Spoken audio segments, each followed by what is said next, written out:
Hi everyone, welcome to VV law classes. आज हम strategy discuss करेंगे कि आपको कैसे प्रिपरेशन स्टार्ट करनी चाहिए यूजीसी नेट लॉ के एग्ज़ाम की। सो फर्स्ट ऑफ ऑल, जब भी आप प्रिपरेशन स्टार्ट करो, सबसे पहले तो आपको सिलेबस पता होना चाहिए कि उस एग्ज़ाम का क्या है।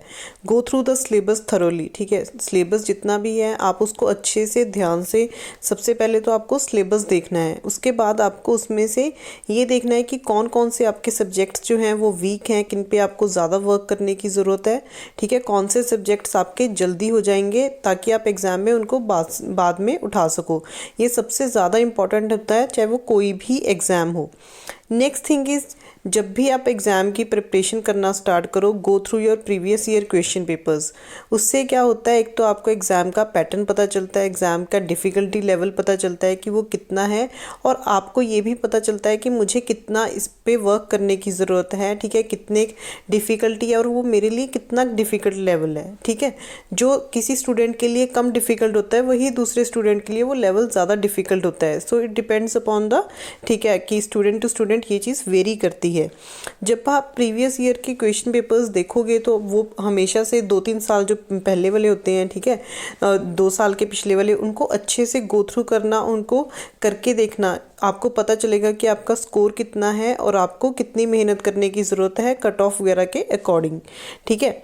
Next is always make a strategy, ठीक है। एक स्ट्रैटेजी के साथ आपको चलना चाहिए, ठीक है। सिर्फ हार्ड वर्क से ही एग्ज़ाम्स कभी भी क्लियर नहीं होते हैं, राइट स्ट्रेटजी के साथ ही क्लियर होते हैं। चाहे आप कितना भी पढ़ लो, हमेशा आपने देखा होगा स्टूडेंट्स इतना हार्ड वर्क करते हैं फिर भी वो एग्ज़ाम में वो नहीं क्लियर कर पाते हैं। बट कई स्टूडेंट्स होते हैं वो सिर्फ 6-7 आवर्स पढ़ते हैं और वो एग्ज़ाम ईजिली क्रैक कर लेते हैं। So right strategy is very important, ठीक है। ऑनलाइन एग्ज़ाम होता है तो आपको उसके अकॉर्डिंग अपना करना पड़ेगा कि मुझे इतना स्कोर करना है, उस हिसाब से आपको प्रिपरेशन करनी पड़ेगी। हर स्टूडेंट का अपना टाइम होता है, किसी स्टूडेंट को कम टाइम लगता है कोई सब्जेक्ट करने में, किसी स्टूडेंट को ज़्यादा टाइम लगता है कोई सब्जेक्ट करने में। सो आपको ये देखना पड़ेगा कि मुझे कितना वर्क करने की ज़रूरत है अपने सब्जेक्ट्स पे और कहाँ कहाँ पे मुझे ज़रूरत है उस चीज़ को इम्प्रूव करने की। नेक्स्ट थिंग इज़, आपको जब भी आप एग्ज़ाम की प्रिपरेशन करो, जैसे आपने थ्योरी पढ़ ली, सपोज आपने जूरिस्प्रूडेंस सब्जेक्ट पढ़ लिया।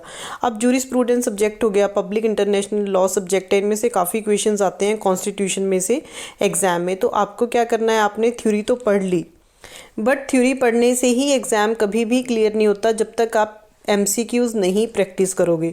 Always practice MCQs। जैसे आपने एक सब्जेक्ट कंप्लीट कर लिया, सपोज आपने जूरिस्प्रूडेंस उठाया है, तो उसके बाद आप उसके MCQs करके देखो, ठीक है। MCQs करके आपको पता चलेगा आपने थ्योरी कितनी अच्छे से पढ़ी है। और हमेशा एग्ज़ाम के लास्ट डेज़ में, जैसे 1 मंथ रह गया है, 15 डेज़ 20 डेज़ रह गए हैं, उसमें MCQs जितने ज़्यादा हो सके उतने प्रैक्टिस करो, उतना ही आपको एग्ज़ाम में ठीक रहेगा। वरना एग्ज़ाम में जाके कन्फ्यूज़न होगी अगर आप नहीं MCQs प्रैक्टिस करोगे। ये बहुत इंपॉर्टेंट होता है क्योंकि स्टूडेंट्स बहुत बार ऐसे करते हैं कि वो MCQs प्रैक्टिस ही नहीं करते हैं, वो थ्योरी ही पढ़ते रहते हैं और लास्ट में एग्ज़ाम में जाके जो वो एकदम से MCQs करने लगते हैं तो उनको कन्फ्यूजन हो जाता है और वहीं पे वो स्टक कर जाते हैं, ठीक है। तो आपको ये चीज़ हमेशा ध्यान में रखनी है।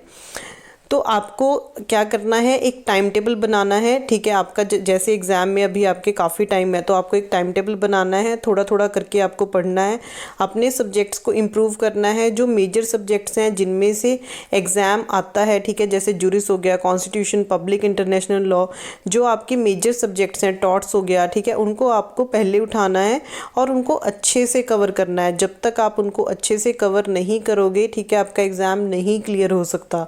Always remember, right strategy is very important to clear any exam, ठीक है। वैसे और आपको अगर पेपर 1 में अगर आपको डिफ़िकल्टी हो रही है तो आप पेपर 2 में ज़्यादा स्कोर कर सकते हो, ठीक है ना। आप उस हिसाब से स्ट्रेटजाइज करके पढ़ो कि मुझे इतना स्कोर करना ही करना है, ठीक है, तभी आपका एग्ज़ाम क्लियर हो सकता है, वरना it's very difficult to clear this exam.